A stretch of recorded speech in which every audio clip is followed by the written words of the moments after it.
Welcome back to your favourite channel magnet brains. This is me Shipra Tiwari. बहुत बहुत स्वागत है। यहाँ पर आपको प्रोवाइड कराया जाता है बिल्कुल फ्री एजुकेशन, ताकि आप अपने लाइफ में बहुत अच्छा कुछ कर सके बच्चों। तो आज हम एक नया चैप्टर शुरू करने वाले हैं ट्रांसपोर्टेशन वाले यूनिट से, जो कि है मिनरल इन प्लांट्स। ठीक है, मिनरल न्यूट्रिशन इन प्लांट्स। हम इस चैप्टर में क्या क्या जानने वाले हैं वो मैं अभी आपको बताती हूँ। मिनरल जो है वो बहुत ज़्यादा ज़रूरी चीज़ है प्लांट्स के लिए। लास्ट क्लास में हम लोगों ने ट्रांसपोर्टेशन का ख़त्म किया था, और इस चैप्टर में मैंने आपको सिखाया था कि किस तरीके से वेरियस मोड्स ऑफ ट्रांसपोर्टेशन होते हैं, actively, passively, long distance, short distance. ये सारी कहानी हम लोगों ने लास्ट क्लास में समझ ली थी।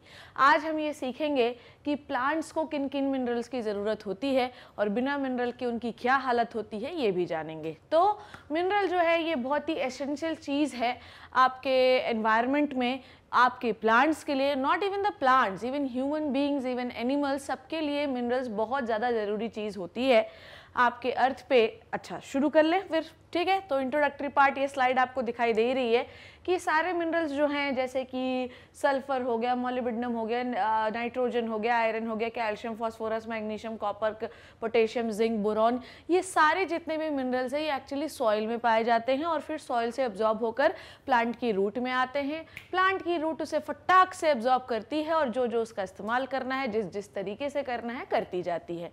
नहीं करना तो नहीं करेगी, पर एब्जॉर्ब वो सारे कर लेती है। चलिए शुरू करते हैं मिनरल न्यूट्रिशन। देखिए, केमिकल सब्सटेंसेस, ध्यान समझना क्या बोल रही हूं मैं। क्या लिखा है वो अभी समझते नहीं है, पर मैं जो बोल रही हूँ वो ध्यान से सुनो। ठीक है, ये तो सब लिखा ही रहेगा। देखो, why we are always use to eat food. ठीक है, हम लोग हमेशा, आदमी जो है कमाता ही इसलिए है ताकि वो खाने के लिए पैसे कमा सके। मैं आपको बताऊं, ये सब जो भी चीज़ें हम खरीदते हैं, साइकिल हो गया, बाइक हो गया, कार हो गया, ये सब जो है सिर्फ आपको शारीरिक सुख दे सकती हैं, पर आपका पेट सिर्फ और सिर्फ फूड से ही भरता है। तो मुझे तो ऐसा लगता है कि हर आदमी जो काम कर रहा है वो एक्चुअली अच्छा खाना खाने के लिए ही कर रहा है। और हम खाना क्यों खा रहे हैं? क्योंकि हम चाहते हैं कि जितना अच्छा हम खाएंगे उतनी, क्योंकि हम ये जानते हैं कि जितना अच्छा हम खाएंगे उतनी ज़्यादा हमें एनर्जी मिलेगी। ये बात आप सब लोग जानते हैं। इसीलिए सब लोग बोलते हैं जंक मत खाओ, अच्छा खाना खाओ, फ्रूट्स खाओ, ये खाओ, बर्गर मत खाओ, पिज़्ज़ा मत खाओ। तो इसका मतलब ये है कि हम हमेशा अच्छा खाना चाहते हैं, चाहे वो जंक हो उसमें भी अच्छा चाहते हैं। तो ऐसा थोड़ी है कि हम कहीं से भी उठ के खा लेते हैं, हमको जो टेस्ट पसंद आता है हमेशा हम वही खाते हैं ना, क्योंकि हमको पता है कि हमारे टेस्ट पेपलीज उससे बहुत अच्छा रिस्पॉन्स करेंगे। But basically why we are always use to eat food, हम क्यों खाना खाते हैं? ताकि हमको उससे एनर्जी मिल सके। बेसिकली एनर्जी मिलती कैसे है? आप जो भी फूड खा रहे हो उसके अंदर कुछ केमिकल्स हैं, समझो बात को। जो भी फूड तुम खा रहे हो ना, उसके अंदर कुछ ना कुछ तो है। उसके अंदर क्या है, आधे से अधिक लोग शायद जानते होंगे, क्योंकि हम लोगों ने बायोमॉलिक्यूल्स का पूरा चैप्टर अच्छे से कर लिया है। ठीक है, तो अगर मैं बात करूँ फूड की, तो फूड में क्या क्या होता है? अगर आपसे पूछा जाए फूड है ये, बताओ, ये एक एप्पल रखा है, ये एक बनाना रखा है, बताओ तुम उसमें क्या है? क्या तुम किसी चीज़ को देख पाते हो? तो आंसर है नहीं। क्या तुम किसी चीज़ को कुछ फील कर पाते हो? तो आंसर है नहीं। पर उसको खाने के बाद हमको एक ऊर्जा का स्फूर्ति महसूस होता है। This is called as energy. तो जो चीज़ तुम्हें एनर्जी दे रही है, तो वो बनाने का कलर नहीं है कि हाँ मैं ज़्यादा पीला हूँ तो मैं ज़्यादा एनर्जी दूंगा, ऐसा नहीं है। उसके अंदर कुछ केमिकल हैं और इन्हीं केमिकल्स को हम कहते हैं न्यूट्रिएंट बच्चों। So we are eating food because we want those chemicals. Getting my point what I am saying? कि we are eating food because we want those animal। ऐसे ही प्लांट के साथ भी है। प्लांट बोल नहीं सकता, पर उसे भी पानी चाहिए है। उसे भी पानी क्यों चाहिए? ताकि सॉइल में जो वो केमिकल्स हैं उसे वो मिल सके। ठीक है, ये बात समझ में आई आपको? तो जिस प्रकार से तुम्हें केमिकल चाहिए, वैसे ही उन्हें भी केमिकल चाहिए आपके उसको वेरियस लाइफ एक्टिविटी करने के लिए। चाहे उसका रिप्रोडक्शन हो गया, चाहे उसका न्यूट्रिशन हो गया, चाहे उसका ट्रांसपोर्टेशन हो गया, कुछ भी करने के लिए उसको हमेशा कुछ ना कुछ केमिकल चाहिए होते हैं। ठीक है, basically these chemical are called as nutrients. ठीक है, the chemical is called as nutrient। Getting my point what I am saying? We are eating food, plant doing photosynthesis and making something, that something is called as chemical। अब something तो सब जानते हैं कि photosynthesis से क्या बनता है, पर something is called as chemical। We are eating food because we want those chemical and these chemical have energy। These chemical have energy and we are using those energy for our various life processes। समझ में आ गई बात, हम क्यों कर रहे हैं? And those chemicals are known as nutrients, ठीक है। केमिकल फूड में प्रेजेंट होता है, ये केमिकल आपको आपकी बहुत सारी लाइफ प्रोसेसेस करने के लिए पुश करता है। इस केमिकल को हम क्या कहते हैं? न्यूट्रिएंट्स। देखिए पहली लाइन यही लिखी है कि chemical substances present in the food which act as a raw material for the body building and maintaining its function called as nutrients, ठीक है। अब नेक्स्ट पॉइंट में क्या बोल रहा है, यहां पर मैं शुरू कर रही हूं। देखिए न्यूट्रिएंट क्या है और कितने प्रकार के हो सकते हैं, ये समझ गए कि व्हाट इज अ न्यूट्रिएंट। ये लिखा हुआ है न्यूट्रिएंट क्या होते हैं? केमिकल सब्सटेंस होते हैं जो कि फूड में प्रेजेंट होते हैं।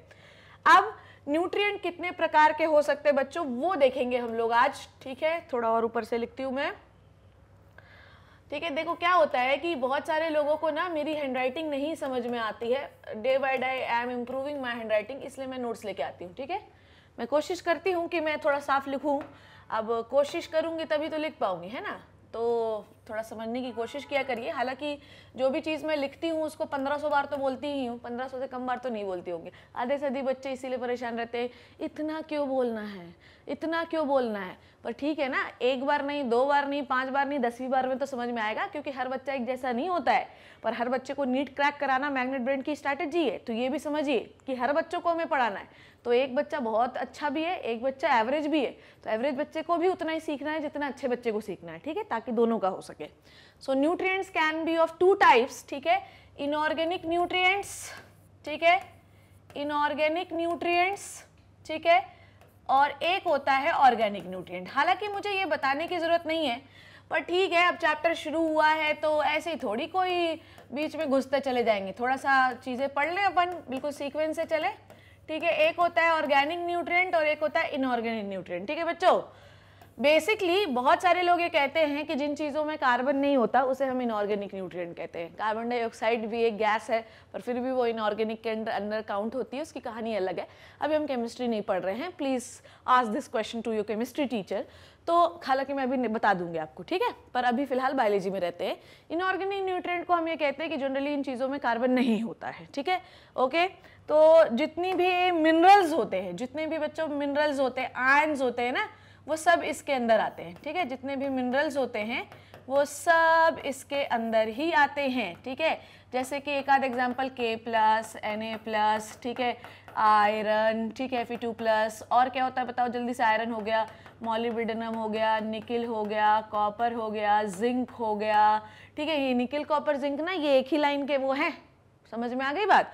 ये मुझे जब मैं किस क्लास में, 11th क्लास में पीरियोडिक टेबल था तो वो मुझे पूरा याद था, तो आप लोगों को भी याद होना चाहिए। निकिल, कॉपर, जिंक एक ही फैमिली के लोग हैं और एक ही साथ आते हैं निकिल, कॉपर, जिंक, ठीक है।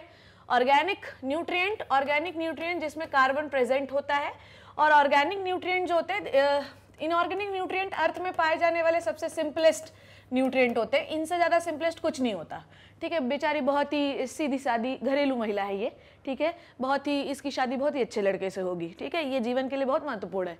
पर ये जो है ये थोड़े कॉम्प्लेक्स होते हैं, ठीक है। ये क्या होते हैं? कॉम्प्लेक्स होते हैं। और आपको मैं बताऊँ, जितने भी ऑर्गेनिक न्यूट्रिएंट हैं इन सब के बारे में आई थिंक अपन लोग पढ़ भी चुके हैं।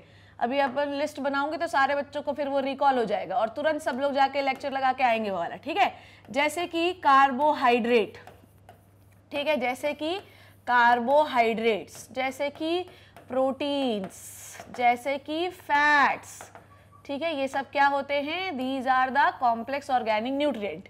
एंड इनऑर्गेनिक न्यूट्रिएंट के कॉम्बिनेशन से ही ऑर्गेनिक न्यूट्रिएंट बनते हैं, समझे? क्या बोला मैंने ये बोला कि अब कार्बोहाइड्रेट का मान लो एक बेसिक कार्बोहाइड्रेट का एग्जांपल जो हम बचपन से पैदा होते से ही सीख रहे हैं, C6H12O6, ठीक है। अब इसमें क्या क्या है बताओ? इसमें CHO, ठीक है, ओके। तो ये क्या होते हैं? ये CHO क्या है बोलेंगे? क्या है ये सब इनऑर्गेनिक न्यूट्रिएंट है और इन्हीं के कॉम्बिनेशन से एक ऑर्गेनिक न्यूट्रिएंट बनता है। तो ऑर्गेनिक न्यूट्रिएंट में ये चार चीजें होती हैं, carbon, hydrogen, oxygen and nitrogen. Done done done done, ठीक है। So we have 2 types of nutrient, inorganic and organic, simplest and complex, ठीक है। वो पूरी कहानी जो है मुझे समझानी, वो पहले ही हम पढ़ चुके हैं। कौन सा चैप्टर है? बायोमोलिक्यूल्स। बायोमोलिक्यूल्स के कार्बोहाइड्रेट के लेक्चर बना रखे हैं, बायोमोलिक्यूल के प्रोटीन के बना चुके हैं, सब बना चुके हैं, वो आप देख लेना जाके, ठीक है।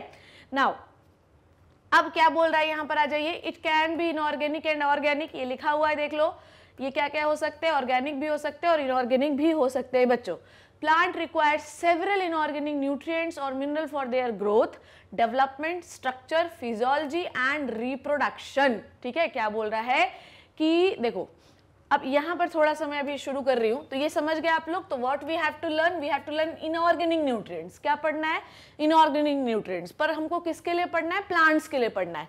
ऐसा नहीं है कि ह्यूमन बींग्स को इसकी ज़रूरत नहीं होती है मिनरल्स की, हमें भी ज़रूरत होती है, ऐसा थोड़ी है। मिनरल्स की कमी से कितने सारे रोग हो जाते हैं, पर क्योंकि प्लांट फिजियोलॉजी पढ़ रहे हैं इसलिए हम लोग इसके बारे में बात करेंगे, इसलिए हम लोग सिर्फ प्लांट के बारे में बात करेंगे। ठीक है बच्चों, चलो शुरू करते हैं।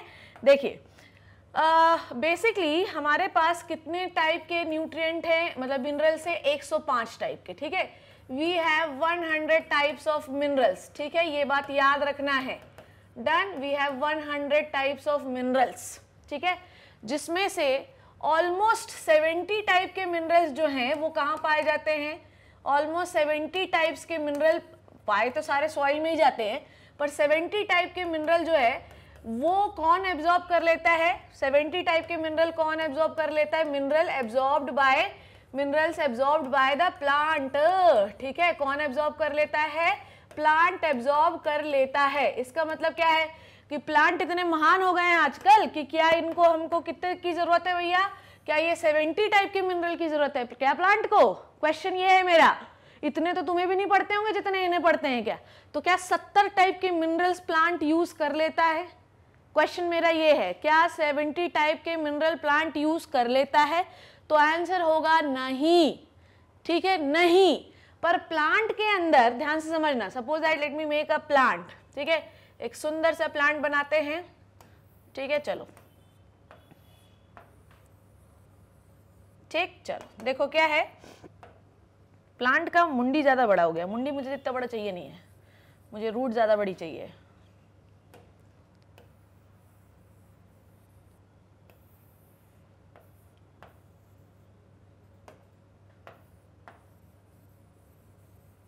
ठीक है, बन गया प्लांट। अब देखो ध्यान से, नीचे क्या प्रेजेंट है बच्चों मेरे? बताओ मुझे क्या प्रेजेंट है? नीचे प्रेजेंट है मैडम सॉइल। ये पूरी क्या है? ये पूरी बच्चों क्या है मेरे? Soil. This is the soil. थोड़ा और लाइट कलर लेती हूँ मैं। ये पूरी सॉइल है। ठीक है, सॉइल भरा पड़ा है। ठीक है, ये प्लांट बेचारा डूबा हुआ है सॉइल में, खुश है। ठीक है, अब देखो इसके आसपास ना, इसके आसपास टोटल जो है इतने सारे मिनरल पाए जाते हैं। कितने मिनरल पाए जाते हैं बोलेंगे? कितने मिनरल पाए जाते हैं? 105। ठीक है, कितने पाए जाते हैं? 105। इसमें से 105 आई थिंक आप आधे से अधिक लोगों को पता होगा 105 में आधे कौन कौन से। इसमें से ये 70 प्रकार के मिनरल तो ले ही लेता है। कितने प्रकार के? 70 प्रकार के मिनरल ले ही लेता है। पर 70 प्रकार के मिनरल की इसको जरूरत नहीं है, पर प्लांट एब्जॉर्ब्स जो कर लेता है, मतलब 70 प्रकार के मिनरल वो एब्जॉर्ब कर लेता है, चाहे उसको जरूरत हो या नहीं हो। ठीक है, जैसे कि प्लांट के पास एक और प्रॉपर्टी होती है कि उसको जरूरत हो या नहीं हो, एब्जॉर्ब सब कर लेगा। जैसे कि अगर मान लो कि गोल्ड माइन के पास कोई प्लांट लगा हुआ है, समझे क्या बोला मैंने? अगर कोई प्लांट गोल्ड माइन के पास है तो आपको पता है कि वो आसपास की gold mineral, gold is a mineral, isn't it, कि आसपास का गोल्ड वो एब्जॉर्ब करने लगता है। तो मैडम क्या पेड़ सोने का हो जाता है? अरे नहीं बेटा, मिनरल। ठीक है, तो आसपास अगर गोल्ड है तो वो गोल्ड को एब्जॉर्ब करने लगता है। ठीक है, अगर आसपास कोई फैक्ट्री है, ठीक है, तो स्ट्रांसियम को एब्जॉर्ब करने लगता है। इवन यूरेनियम है तो यूरेनियम को भी एब्जॉर्ब करने लगता है। तो इसकी कोई लिमिटेशन नहीं है, बहुत ही आवारा बादल है ये। समझ में आ गई बात? ये बहुत ही आवारा बादल है। ये आवारा बादल सब कुछ एब्जॉर्ब कर सकता है, ये याद रखना है। ठीक है, ये सब एब्जॉर्ब कर सकता है, पर ये सारे यूज नहीं करता। ठीक है, ये सारा यूज नहीं करेगा। ठीक है, all of them are not usable. ठीक है, ये याद रखिएगा। यूज तो हम सब कर लेते हैं, पर हम एब्जॉर्ब तो हम सब कर लेते हैं, पर यूज नहीं करते। ये घर की वो मम्मी है। ठीक है, अपनी मम्मियाँ कैसे करती हैं? अपनी मम्मियाँ कैसे करती हैं कि भैया इसको रख लो, भविष्य में कभी काम आएगा, इसको रख लो, भविष्य में कभी काम आएगा, इसको रख लो। काम आए कभी आएगा नहीं, ये उनको भी पता है, पर रख सब लेती हैं वो। तो ये प्लांट की भी कहानी है कि वो 70 प्रकार के मिनरल एब्जॉर्ब कर लेता है। ठीक है, काहे के लिए 70 प्रकार के मिनरल एब्जॉर्ब कर लेता है? क्योंकि इसकी प्रॉपर्टी है, ये सब एब्जॉर्ब कर लो। आ जा, तू भी आ जा, तू भी आ जा, तू भी आ जा। तो इतने सारे एब्जॉर्ब कर लेता है, मिनरल फैक्ट्रीज जो आसपास रहती हैं वो स्ट्रांशियम एब्जॉर्ब कर लेती है, गोल्ड मन के पास गोल्ड एब्जॉर्ब कर लेता है, कोल माइंस के पास कोल एब्जॉर्ब कर लेता है, यूरेनियम के पास यूरेनियम एब्जॉर्ब कर लेता है, इवन रेडियो एक्टिव आइसोटोप भी आपको प्लांट में मिल जाएंगे। अगर रेडियो एक्टिव आइसोटोप प्रॉपर्टी है आपके सॉइल में, तो सॉइल में जो कुछ भी है सब एब्जॉर्ब कर लेते हैं, पर इतने सारे ये यूज नहीं कर पाते, ठीक है। अच्छा, जिनको ये यूज कर पाते हैं, समझो बात को, तो all of them are not usable. तो मैडम कुछ यूजेबल भी तो होंगे, ऐसे थोड़ी कि सारे नॉन यूजेबल होंगे। तो बेटा जिसको आप यूज कर पाते हो ना, जो यूजेबल है, हाय हाय हाय मेरी हैंडराइटिंग, तो जिसको आप यूज कर पाते हैं, जो यूजेबल होता है, इसको आप कहते हैं एसेंशियल मिनरल्स। क्या कहते हैं बच्चों इनको हम कहते हैं एसेंशियल मिनरल्स। समझ में आ गई बात? इन्हें आप क्या कहते हो? एसेंशियल मिनरल्स, ठीक है। जिनको यूज करते हैं ये, जिनकी जरूरत है, उसे आप कहते हैं एसेंशियल मिनरल्स। समझ में आई बात? तो जिनकी प्लांट्स को जरूरत होती है उन्हें हम एसेंशियल मिनरल्स कहते हैं। अब क्वेश्चन ये है कि इन एसेंशियल मिनरल्स की आवश्यकता क्या है, ठीक है। देखो भैया बेटा, तो इसको अब हम पढ़ेंगे कि what is the role of these essential minerals. क्या जरूरत है इन एसेंशियल मिनरल्स की? भैया बताइए मुझे, क्या जरूरत है इन एसेंशियल मिनरल्स की? क्वेश्चन मेरा ये है, क्या है जरूरत? तो बेटा सबसे पहली जो चीज मैं बोलूंगी ना वो है ग्रोथ, ठीक है, वो है ग्रोथ। देखिए देखो, प्लांट को चाहे सेल डिवाइड करना हो, चाहे सेल इलोंगेशन करना हो, चाहे किसी भी स्टेज का सेल डिवीजन करना है, माइटोटिक करना है, मियोटिक करना है, कुछ भी करना है, ठीक है, उसको सेल प्लेट बनानी है, स्पिंडल फाइबर अरेंज करना है, उसको कुछ भी करना है ना, उसको मिनरल मांगता। समझ में आ गई बात? इवन जब मैंने आपको सेल डिवीजन पढ़ाया था, मैंने तब भी आपको बताया था कि these are the activators, minerals are the activators. समझ में आ गई बात? These are the called as activator, ठीक है। तो ये एक्टिवेट करते हैं किसी भी रिएक्शन को। तो अगर आप चाहते हैं कि बेहतरीन ग्रोथ हो, तो आपके पास कोई एक्टिवेटर भी तो होना चाहिए। तो मिनरल इज अ एक्टिवेटर, ठीक है। अब देखो, नेक्स्ट इज डेवलपमेंट। डेवलपमेंट, अच्छा इसको ह्यूमन से कंपेयर करते हैं। देखो, जब गर्भवती माँ होती है तो उसको क्या बोलते हैं कि अच्छा खाना खाइए, अच्छा खाना खाइए। अच्छा खाना मतलब क्या? जिसमें मिनरल्स हो। पहला क्वेश्चन, मुझे तो मिनरल से मतलब है कार्ब भी होना चाहिए, प्रोटीन भी होना चाहिए, फैट भी होना चाहिए, सब होना चाहिए, पर मुझे अभी किससे मतलब है? मिनरल से मतलब है। तो मैं बोलूँगी अच्छा खाना खाइए जिसमें आपके पास मिनरल्स हो, क्योंकि मिनरल्स नहीं होंगे तो बच्चे की ग्रोथ नहीं होगी। मिनरल बताओ, क्या कहते हैं, आयरन की गोलियाँ, ठीक है, आपको इसकी गोलियाँ क्या कहते हैं, बहुत सारी गोलियाँ मिनरल्स की दी जाती हैं गर्भवती माँ को, क्यों? ताकि बच्चे का विकास हो सके। तो जब ह्यूमन बीइंग के लिए तो प्लांट के लिए क्यों नहीं? इसी तरीके से आप कोई नया प्लांट लगाते हैं, ठीक है, और हम ये जानते हैं कि मेरे सॉइल में फलाने मिनरल की कमी है, तो हम आर्टिफिशियली ऐड करते हैं, क्योंकि प्लांट भी एक बच्चा ही है जिसके ग्रोथ के लिए प्रॉपर मिनरल सप्लाई चाहिए, ठीक है। उसके बाद नेक्स्ट इनको किस चीज़ के लिए चाहिए? नेक्स्ट इनको चाहिए प्रोटेक्शन के लिए, ठीक है। नेक्स्ट इनको किस चीज़ के लिए चाहिए? रिप्रोडक्शन के लिए चाहिए, ठीक है। और भी बहुत सारी चीज़ें हैं जिसके लिए इनको मिनरल्स चाहिए होते हैं, ठीक है। समझ में आ गई बात? तो essential minerals are required for various life processes. सीधी बात मैं ये करूँ तो यहाँ पे लिखा भी हुआ है, हाँ देख लीजिए, it is used for the growth, development, structure, ठीक है। मिनरल प्लांट को एक स्ट्रक्चर प्रोवाइड करता है, ये याद रखिएगा। नहीं तो मिनरल कम हो जाए ना तो पत्तियां सूख के मुरझा जाती हैं, बेहोश हो जाती हैं, पीली पड़ जाती हैं। तो मिनरल पत्तियों को स्ट्रक्चर प्रोवाइड करता है, फिजियोलॉजी, वर्किंग प्रोवाइड करता है। आपको मैं बताऊंगी कि जितने भी एंजाइम तुम्हारे प्लांट में काम आएंगे वो बिना मिनरल्स के एक्टिवेट ही नहीं हो सकते। हर एंजाइम को काम करने के लिए मिनरल चाहिए है, एंड रिप्रोडक्शन के लिए तो चाहिए ही चाहिए, ठीक है। सो ये प्लांट है, ठीक है। ये देखो, ये कहानी आपको आखिरी में समझ में आएगी कि boron, activate, silicon, carries, combine, ये तो पूरा इसका जिंगल है, पर ये सारे मिनरल्स हैं जो हमको चाहिए होते हैं, ठीक है, सॉइल में। ओके, नाउ देखिए, अब हमको इस चैप्टर में पढ़ना क्या है? देखो, हमको इस चैप्टर में पढ़ना है मिनरल न्यूट्रिशन के बारे में। डन। हम क्या क्या सीख गए? हम ये सीख गए कि केमिकल जो फूड में होता है उसको न्यूट्रिएंट कहते हैं। न्यूट्रिएंट दो टाइप का होता है, इनऑर्गेनिक एंड ऑर्गेनिक, ठीक है। इनऑर्गेनिक के अंदर मिनरल्स आते हैं। Minerals are responsible for the physiology, structure, development, growth, reproduction, ठीक है। फिर हमने सीखा कि जो मिनरल यूजेबल होते हैं उनको कहते हैं एसेंशियल मिनरल्स, ठीक है। अब जब हम मिनरल न्यूट्रिशन पढ़ रहे हैं, ठीक है, मिनरल्स के बारे में पढ़ रहे हैं, तो द स्टडी ऑफ सोर्स, समझना बात को, the study of source, mode of absorption, distribution, metabolism of various minerals by the plants called as mineral nutrition, ठीक है। mineral nutrition क्या है, कहाँ से ये आया? mineral nutrition एक कहानी है, mineral nutrition एक कहानी है जिसमें हमको क्या क्या सीखना है। हमको सीखना है कि पहले बताओ कि कहाँ से आया, ठीक है। मिनरल न्यूट्रिशन में सबसे पहले हमको क्या सीखना है मेरे लल्ला, आपको सीखना है कि सबसे पहले आया कहाँ से। दूसरा आपको सीखना है कि किस फॉर्म में एब्जॉर्ब होता है। देखो मिनरल के बहुत सारे फॉर्म होता है, जैसे फेरिक हो गया, फेरस हो गया, ठीक है। उसके बाद बहुत सारे स्टेट्स होते हैं मिनरल के, कॉपर हो गया, क्यूप्रिक हो गया। तो आप कौन से फॉर्म में एब्जॉर्ब कर रहे हो। तो हमेशा याद रखो कि सॉइल जो है हर फॉर्म में एब्जॉर्ब नहीं करती, ऑक्सीडाइज, जितना ज्यादा ऑक्सीडाइज होगा उतना ज्यादा आप उसको एब्जॉर्ब कर पाओगे, ठीक है। समझना, जितने ज्यादा आप इलेक्ट्रॉन देते जाओगे और ऑक्सीडाइज होते जाओगे, मिनरल उसको सॉइल उसको एब्जॉर्ब करेगी फ्रॉम द रूट, ठीक है।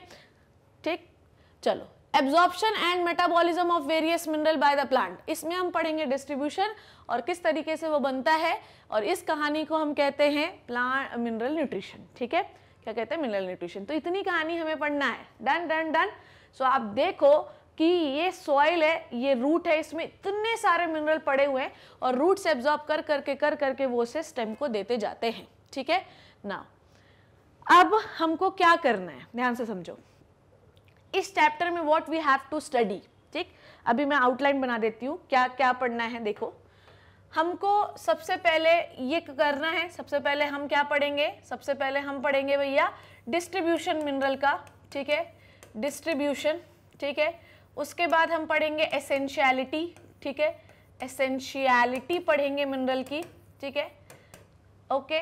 उसके बाद हम टेक्निक पढ़ेंगे या मोड ऑफ एब्जॉर्प्शन पढ़ेंगे, मोड ऑफ एब्जॉर्प्शन पढ़ेंगे मिनरल का, और फिर हम पढ़ेंगे मेटाबॉलिज्म ऑफ वेरियस मिनरल्स, या नाइट्रोजन मेटाबॉलिज्म दिया है तो मैं सीधे यही लिख देती हूँ कि इसमें हमको पढ़ना है नाइट्रोजन मेटाबॉलिज्म। ये कहानी हमको पढ़नी है, ठीक है। अब देखो, ध्यान से समझो, नाइट्रोजन मेटाबॉलिज्म ये करना है हमको, ठीक। इस चैप्टर में हमको इतनी सारी चीजें करनी है। डिस्ट्रीब्यूशन क्या है मिनरल का, कितना एसेंशियलिटी है, मोड ऑफ एब्जॉर्प्शन कैसे एब्जॉर्ब होगा, और नाइट्रोजन मेटाबॉलिज्म, इतना कुछ करना है। अब मेरा क्वेश्चन आपसे ये है कि अगर आपसे पूछा जाए इतने मिनरल हैं, आधे से अधिक तो तुम्हें दिख भी नहीं रहे होंगे, ठीक है। इतने सारे मिनरल है जिसको प्लांट स्वयं एब्जॉर्ब कर लेता, पहले वो यूज करे या ना करे। तो मेरा क्वेश्चन ये है कि क्या ऐसा है, कौन सी टेक्निक है, मुझे ये बताओ कि सॉइल को ऐसे देख रही हूं मैं, क्या तुम्हें कोई मिनरल दिख रहा है क्या, नहीं ना। तो तुम कैसे पता लगाओगे कि किस मिनरल की जरूरत प्लांट को कितनी है, बोलो कैसे पता लगाओगे। मुझे पता लगाना है कि सोनू भैया कितना रोटी खाते हैं। अब ये जो है ये सॉइल है, ये मिट्टी है, सोनू भैया इज मिट्टी। अब मैं उनसे पूछ तो सकती नहीं हूँ ना, मैं देख सकती हूँ, तो कैसे पता लगाऊं कि किस प्लांट को कितने कौन से मिनरल की जरूरत है। तो अब हमको कुछ फॉलो करना पड़ेगा, कुछ टेक्निक इन्वेंट करना पड़ेगा जिससे हमें पता लगा सके कि किस मिनरल को कितनी जरूरत होती है। तो चलिए आइए उसके बारे में जानते हैं। चलो, अब हम लोग ये देखेंगे कि किस तरीके से हम ये पता लगाते हैं कि किस प्लांट को कितनी जरूरत होती है कौन से मिनरल की, ठीक है। इसके लिए हमें क्या करना पड़ेगा, we have to study some methods to study the mineral requirement of the plant, ठीक है। इससे हम क्या पता लगा सकते हैं बच्चों, इससे हम ये पता लगा सकते हैं essential mineral nutrients and the method is solution culture technique, ठीक है। इसको आप क्या कहते हैं वो भी आप जानते हैं क्या है। Plant grow directly in the soil free defined solution, देखो क्या है, देखो इस टेक्निक को हम हाइड्रोपोनिक्स कहते हैं। अभी सब छोड़ो, अभी सब छोड़ो, इस टेक्निक को हम क्या कहते हैं, हाइड्रोपोनिक्स कहते हैं। हाइड्रोपोनिक्स क्या है, हाइड्रोपोनिक्स क्या है, कोई प्लांट अगर सॉइल में उग रहा है, ध्यान से समझना क्या बोल रही हूं मैं, कोई प्लांट अगर सॉइल में उग रहा है तो हम कभी ये नहीं पता लगा पाएंगे कि उस प्लांट को कौन से मिनरल की जरूरत थी, और in the complex mixture of mineral उसने कौन सा मिनरल सबसे ज्यादा एब्जॉर्ब किया। इसलिए हमको प्लांट्स को बिना सॉइल के उगा देना है। हाय हाय मैडम, बिना सॉइल के कैसे उगाएंगे। अब देखो, पानी तो अपने को चाहिए है, तो हमें क्या करना है कि प्लांट को पानी में उगाना है। हाय हाय मैडम, तो मिनरल कहाँ से आएंगे? आओ इन कहानी का जो है पूरे आंसर्स में आपको दिखाती हूँ। देखो, इस टेक्निक को हाइड्रोपोनिक्स कहते हैं। हाइड्रोपोनिक्स नाम की जो टेक्निक है वो एक्चुअली जूलियस वॉन सैक्स ने दी थी, जो कि हमने कहाँ पढ़ी है वो आप लोगों को पता होना चाहिए, ठीक है। थोड़ा और ऊपर लिखती हूँ, हाइड्रोपोनिक्स जूलियस वॉन सैक्स हम लोगों ने पढ़ा था। फोटोसिंथेटिक क्या कहते हैं, अरे यार, फोटोसिंथेसिस में पढ़ा हुआ है ये साइंटिस्ट। 1860 में हाइड्रोपोनिक्स नाम की एक टेक्निक दी। हाइड्रोपोनिक्स क्या है? हाइड्रोपोनिक्स कुछ नहीं है बच्चों, हमें प्लांट को उगाना है बिना सॉइल के, पानी में। कैसे उगाएंगे वो आप ध्यान से समझना। सबसे पहले बनाओ, क्या पता है? सबसे पहले आप बनाओ एक गमला, ठीक है, ठीक है, गमला जिसमें उगाना है कमला को, ठीक है, मजाक कर रही हूँ। ये एक गमला है, ठीक है, ये एक गमला है, गमले का ऊंचाई नहीं बराबर बन रही है, चलो ये गमला है, ठीक है। इस गमले में भरो पूरा तरीके से पानी। इस गमले में मेरे लाल पूरे तरीके से भरो पानी, पूरा पानी भरो। यहाँ पे ब्लू कलर का होता है ना पानी, पूरा पानी भर दो, ठीक है, गमले में पानी भरो, ठीक है, डन डन डन डन, पानी भर गया। चलो अब इसमें कौन सा कलर विजिबल होगा वो मैं देख लेती हूँ। हाँ, ये विजिबल है। चलो उसके बाद हमको क्या करना है, थोड़ा और पानी भर लें क्या? हाँ, थोड़ा और भर लेते हैं। चलो ये पानी और भर गया। अब क्या करना है हमको एक फनल लेना है यहाँ से ऐसा, ठीक है, हमको एक फनल लेना है, ये है ऐसा फनल, ठीक है, और नीचे से ये फनल ऐसा, ठीक है, ये फनल हो गया, ओके, ठीक। ये फनल क्या कर रहा है बेटा? ये फनल हमको पानी सप्लाई कर रहा है। ब्लू कलर का ही पानी बनाना पड़ेगा ना। ये फनल हमको क्या सप्लाई कर रहा है? पानी की सप्लाई कर रहा है, ठीक है, ये पानी की सप्लाई करते जा रहा है, करते जा रहा है, करते जा रहा है, ठीक। फनल डाल लिया अपन ने, ठीक। अब क्या करना है, अब क्या करना है वो ध्यान से देखना। उसके बाद एक बेंड ट्यूब लेनी है हमको एक बेंड ट्यूब लेनी है, बेंड ट्यूब, ठीक। The bend tube is like that only, ठीक है, I think it is visible. ये बेंड ट्यूब ले ली हमने, डन, ओके। नाउ आगे की कहानी सुने अपन लोग। ये देखिए ये क्या कर रहे हैं हम लोग। अरे यार, ये बेंड ट्यूब को अपन को ना थोड़ा सा ऐसा बनाना चाहिए था, थोड़ा सा कम बेंड ट्यूब बनाती हूँ। पर उसके पहले अपन एक प्लांट उगा ले, क्योंकि बिना प्लांट उगाए थोड़ी काम हो सकता है। तो एक प्लांट ले लो भैया, ठीक है, ये एक प्लांट ले लिया, और ये है प्लांट की root. This is the root of the plant, ठीक है, ये है root of the plant, done. अब बनाती हूँ बेंड ट्यूब, एक बनाओ bend tube, it is like that. थोड़ा सा गंदी सी बनेगी, चलो देखो, एक बेंड ट्यूब बना लेती हूँ,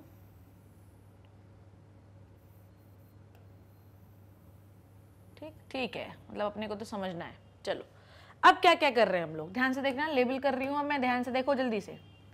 थोड़ा बेंड ट्यूब को हम पतला बना सकते हैं ना।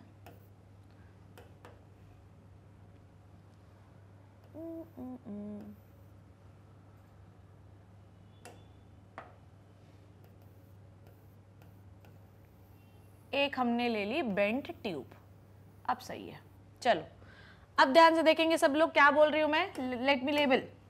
ये क्या है? वाटर, ठीक है, ये क्या है? बेंड ट्यूब, बेंड ट्यूब, ठीक है बच्चों, बेंड ट्यूब। ये है आपका प्लांट, डन। और ये है प्लांट की रूट, ठीक, और ये है फनल, ये है फनल जिससे आप वाटर को सप्लाई कर रहे हैं, ठीक, वाटर सप्लाई हो रहा है। चलो, पर इन सबको अपने को किससे सील करना है वो अब समझो। इन सब को आपको सील करना है कॉटन से, ठीक है, इन सब को आपको किससे सील करना है बच्चों? कॉटन से सील कर दो, ठीक है, क्यों कॉटन से सील करना है वो कहानी समझो। पूरे सेटअप को आपको सील करना है कॉटन से, ठीक है। ये भी लिख देती हूं, नहीं तो फिर आधे बच्चों को कंफ्यूजन होगा। कॉटन सील्ड, ठीक है, कॉटन से सील कर दो, ठीक है। क्यों सील किया हमने? To prevent algal contamination, sorry, to prevent algal contamination, ठीक है, डन। सो देखो क्या है, अब क्यों हमने कॉटन से किया, ये क्या कहानी है, आप समझो क्या किया हम लोगों ने। इस वाले से आपको वाटर प्लस क्या सप्लाई करना है, एक और चीज सप्लाई करना है जिसका नाम है मिनरल्स, ठीक है, जिसका नाम क्या है? मिनरल्स। अब इससे क्या सप्लाई करना है आपको? एरिएशन देना है आपको, एयर देना है आपको, ठीक है। एरेशन दे दो आप। जब आप एरेशन दे दोगे, आई थिंक एरेशन का स्पेलिंग सही है कि नहीं देख लेना एक बार, ठीक है। चलो क्या किया हम लोगों ने, एक प्लांट लगाया, ठीक है। उसके बाद प्लांट को, समझना बात को, प्लांट सॉइल वॉइल नहीं है यहाँ पर, तो सिर्फ भैया पानी है। इस प्लांट को अपन ने पानी में उगाना है। कैसे उगाओगे, समझो बात को, कैसे उगाओगे तुम? तो एक फनल लो, फनल में छेद होता है आपको पता है। इस फनल को इस पानी में डुबा दो। इस फनल से आपको क्या ट्रांसपोर्ट करना है? आपको मिनरल्स ट्रांसपोर्ट करना है और वाटर ट्रांसपोर्ट करना है। पर मैडम हम कौन सा मिनरल ट्रांसपोर्ट करें? आपको वो सारे मिनरल ट्रांसपोर्ट करने हैं जो प्लांट के लिए बहुत ज़्यादा एसेंशियल होते हैं, ठीक है, ओके। अब उसके बाद हम लोगों को यहाँ से एयर भी प्रोवाइड करनी है। एयर क्यों प्रोवाइड करनी है? क्योंकि ऑब्वियसली प्लांट की ग्रोथ के लिए हमको एरेशन चाहिए। बिना एयर के, बिना ऑक्सीजन के, बिना कार्बन डाइऑक्साइड के कैसे काम करोगे? तो एरेशन प्रोवाइड कर दिया आपने, ठीक है। उसके बाद अपन को क्या करना है? एक प्लांट उगाना है, ठीक है। अब क्या होगा, इसको आप पूरा उससे पैक कर दो कॉटन से, क्योंकि हम ऑलरेडी एरेशन दे रहे हैं। तो कोई और एरेशन आएगा तो हो सकता है, पानी है तो पानी में एल्गी तो उग ही सकते हैं, तो कोई टेंशन ही नहीं है, तो आराम से एल्गी अपना उगने लगेंगे। इसलिए हम लोगों ने इसको, इस सेटअप को कॉटन से सील्ड कर दिया। अब ये टेक्निक हमने क्यों की? इस टेक्निक में हमको ये पता लगाना है कि कौन से प्लांट को कौन से मिनरल की जरूरत होती है। एटलीस्ट यहाँ से जो मिनरल आप सप्लाई कर रहे हो उसकी क्वांटिटी आपको नोन है ना। यहाँ से जो भी मिनरल आप सप्लाई कर रहे हो उसका क्वांटिटी आपको नोन है, ठीक है। क्वांटिटी क्या है? नोन है। आपको पता है कि कौन सी क्वांटिटी पे आप सप्लाई कर रहे हो, तो आप इससे क्वांटिटी भी पता लगा सकते हो कि हम कौन से में कितना क्वांटिटी में देते हैं तो कितनी ग्रोथ होती है। ऊपर से इस सेटअप को आप मिनरल कम ज़्यादा करके भी देख सकते हो। कभी हमने नाइट्रोजन कम करके देखा तो देखा कितनी ग्रोथ हुई। अगर बहुत ज़्यादा ग्रोथ हुई तो हम समझ गए कि इस प्लांट को ज़्यादा नाइट्रोजन की ज़रूरत नहीं है। कभी फॉस्फोरस कम करके देखो, जब फॉस्फोरस कम करके ग्रोथ अच्छी नहीं हुई तो हमें मानने की फॉस्फोरस की ज़रूरत है। कभी पोटेशियम कम करके देखो। तो हाइड्रोपोनिक्स एक ऐसी टेक्निक है जिससे हम क्वांटिटी पता लगा सकते हैं कि किस मिनरल की ज़रूरत है ज़्यादा या कम, ठीक है। सो हाइड्रोपोनिक्स एक बहुत अच्छी टेक्निक है। इवन ये एक ऐसी टेक्निक है जिससे we can grow the plant without soil, ठीक है। We can grow the plants without soil, ठीक है, ये याद रखना। इसमें हम बिना सॉइल के प्लांट उगा सकते हैं। ये टेक्निक बहुत ही अच्छी होती है। सॉइल से देखो भैया, सॉइल में अगर कोई पौधा उग रहा है तो सॉइल में इतने नंबर ऑफ बैक्टीरियाज पड़े हुए हैं, तो हो सकता है कि फल और सब्जियों को बैक्टीरिया दे दनादन इन्फेक्ट करे जा रहे, इसीलिए तो सड़ी गली जो नीचे सब्जियां होती हैं वो आती हैं। पर इसमें सड़न का कोई चांस नहीं, क्योंकि हम लोगों ने एल्गल कंटामिनेशन प्रिवेंट करने के लिए सील कर रखा है, एरिएशन हम वो दे रहे हैं। अच्छा, एक और चीज, जिस कंटेनर में आप पानी भर रहे हो ना, जिस कंटेनर में आप पानी भर रहे हो, किसी और कलर से लिखती हूँ, येलो से लिखती हूँ, जिस कंटेनर में आप पानी भर रहे हो ये कंटेनर स्टरलाइज्ड होना चाहिए। बिना स्टरलाइज्ड कंटेनर आप नहीं ले सकते। तो इवन ये सेटअप इतना ज्यादा स्टरलाइज्ड है कि इसमें कंटामिनेशन की कोई चांसेस ही नहीं। तो इसमें जो फल उगेंगे वो हमेशा इन्फेक्शन फ्री होंगे। कैसे होंगे भैया मेरे? वो हमेशा इन्फेक्शन फ्री होंगे, क्योंकि इनसे जो फल आप उगा रहे हो उसमें इन्फेक्शन जाने का कोई चांस ही नहीं है, क्योंकि इन्फेक्शन से कांटेक्ट ही नहीं। ना तो एयर से कांटेक्ट है जिसमें भर भर के माइक्रोब्स है, ना तो सॉइल से कांटेक्ट है जिसमें भर भर के माइक्रोब्स है। तो इन्फेक्शन का कोई चांस मांगता ही नहीं है, ठीक है, ये बात क्लियर हो गई।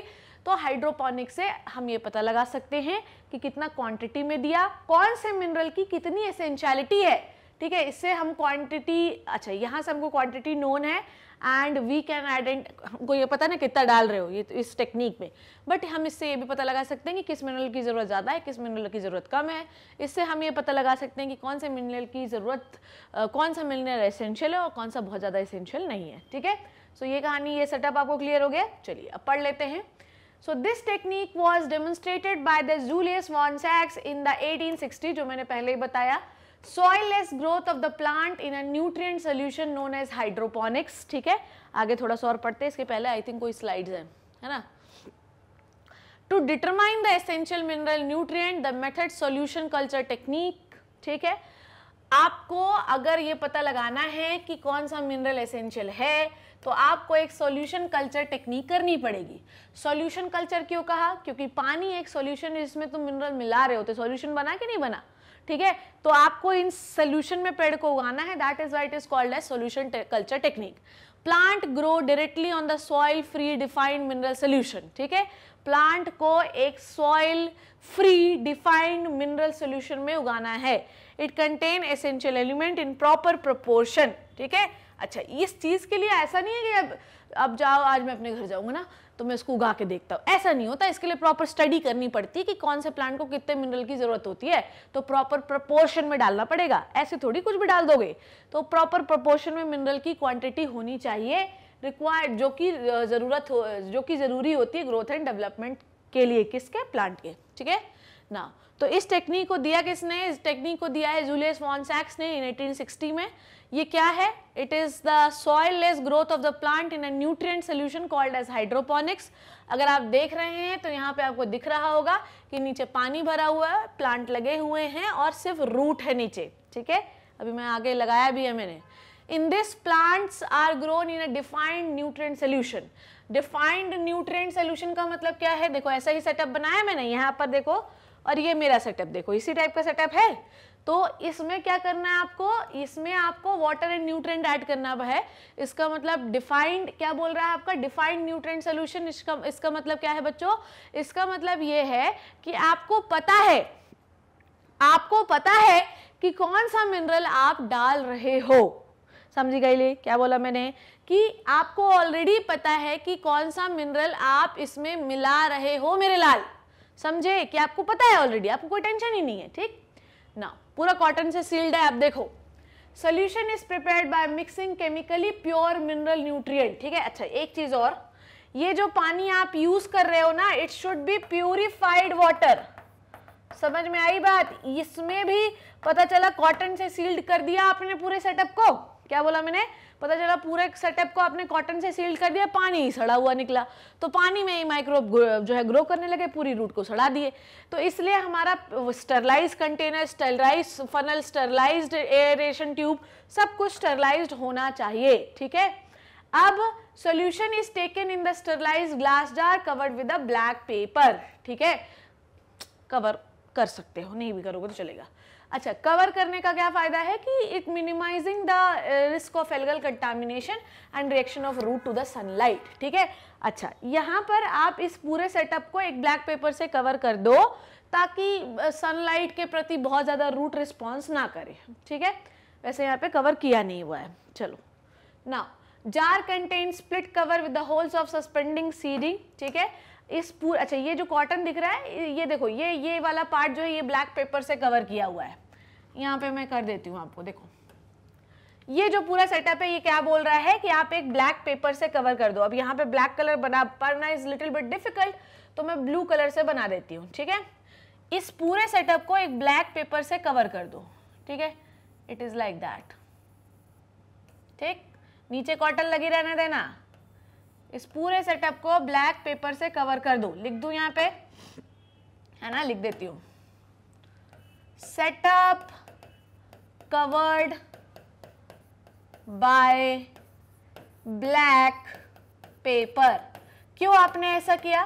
ताकि जो यहाँ से सनलाइट बहुत मेहरबान है, ये इसकी रिएक्शन रूट से ना हो सके।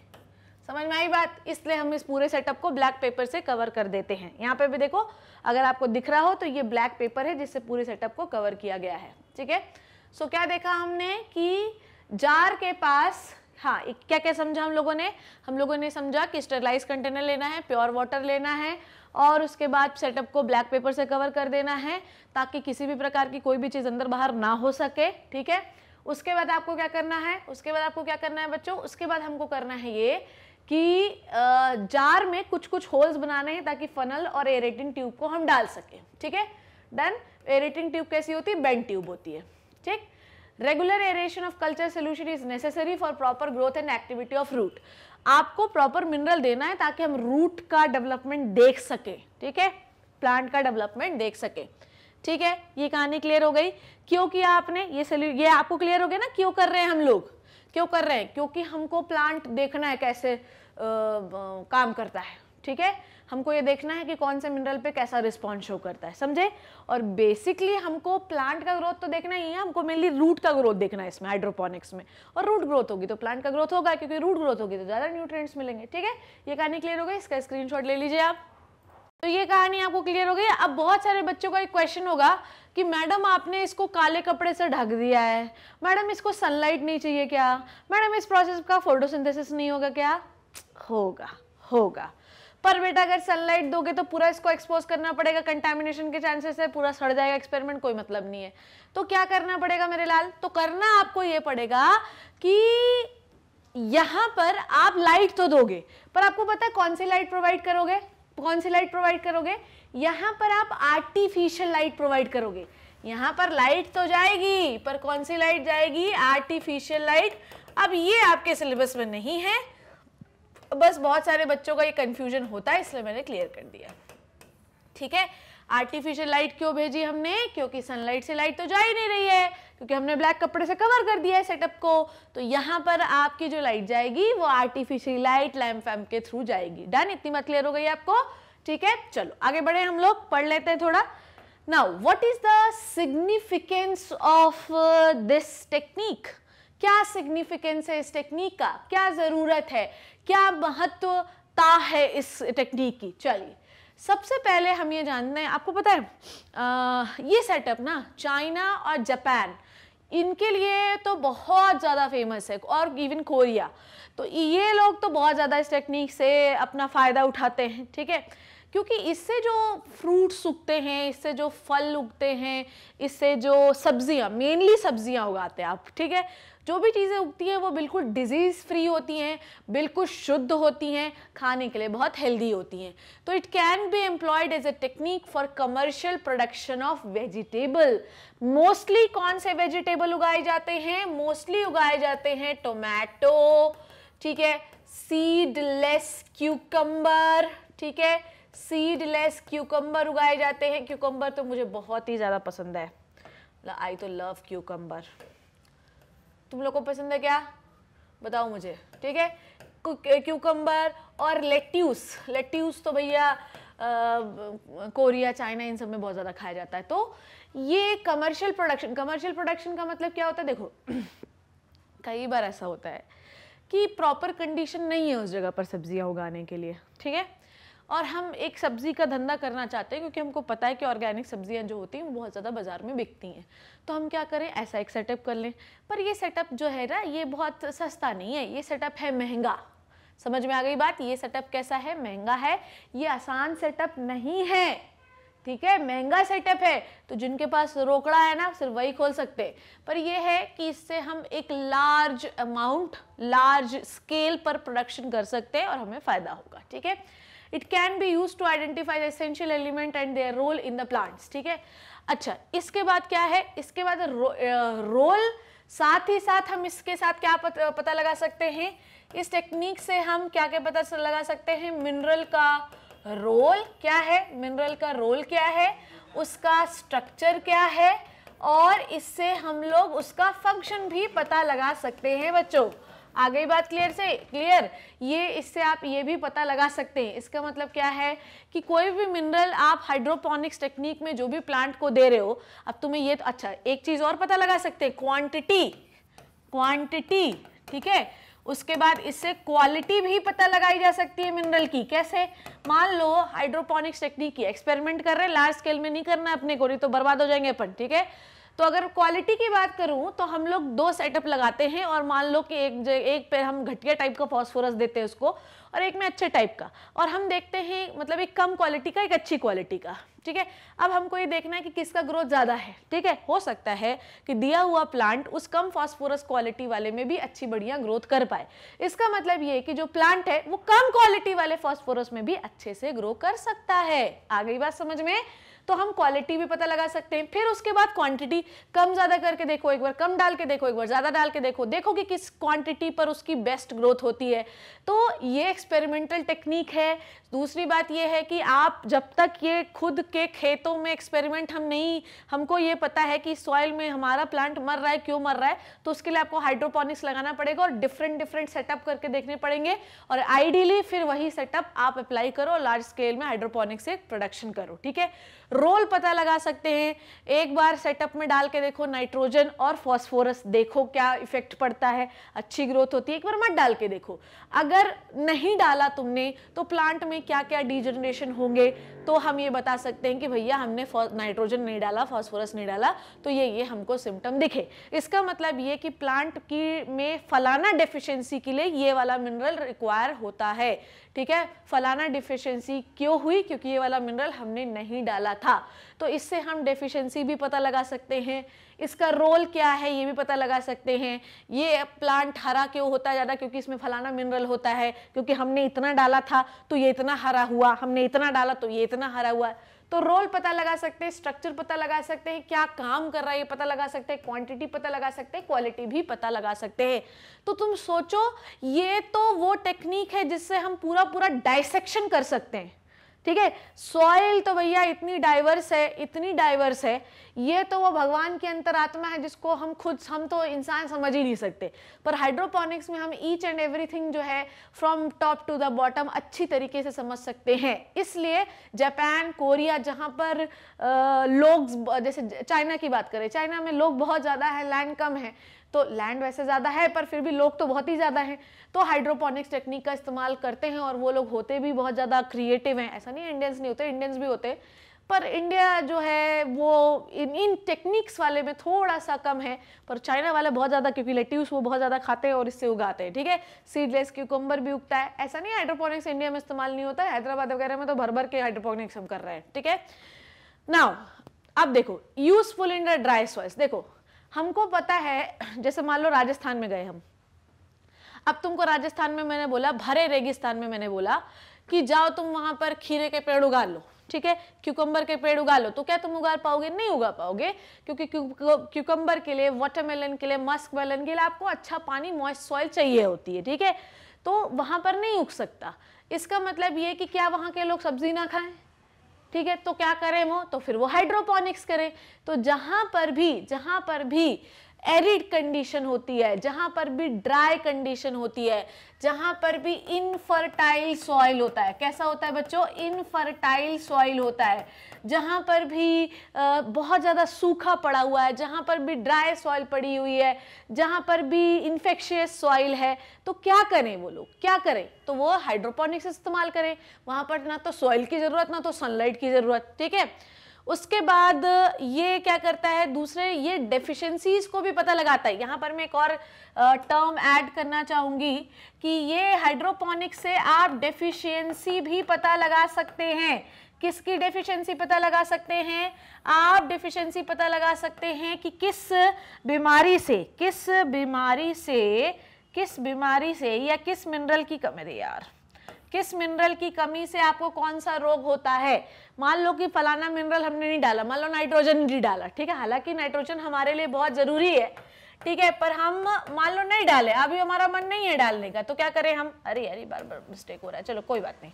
मान लो कि हमने नहीं डाला, तो हम ये देख सकते हैं ना कि अगर हमने नाइट्रोजन नहीं डाला तो उससे क्या इफेक्ट पड़ेंगे। तो कोई भी मिनरल आप कम डालो तो हम ये देख सकते हैं। भाई एक बात बताओ, मैं अपना एग्जाम्पल लेती हूँ, ठीक। मैं हर दिन एक बर्गर खाती थी, ठीक है, अभी कुछ दिनों पहले से मैं हर दिन एक बर्गर खाती थी, तो मेरा वजन धड़ाधड़ बढ़े जा रहा था। पर मैंने अगर बर्गर खाना बंद कर दिया तो मेरा वजन कम होने लगा। तो इसका मतलब मैंने क्या समझा कि बर्गर मेरे खाने का एक रीजन था जिसकी वजह से वजन कम हो रहा था। अब हाइड्रोपोनिक्स भी वैसा ही है।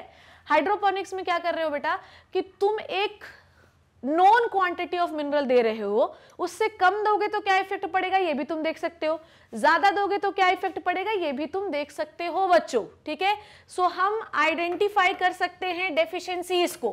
क्या आइडेंटिफाई कर सकते हैं? डेफिशिएंसी को आइडेंटिफाई कर सकते हैं बाय द हाइड्रोपोनिक टेक्निक।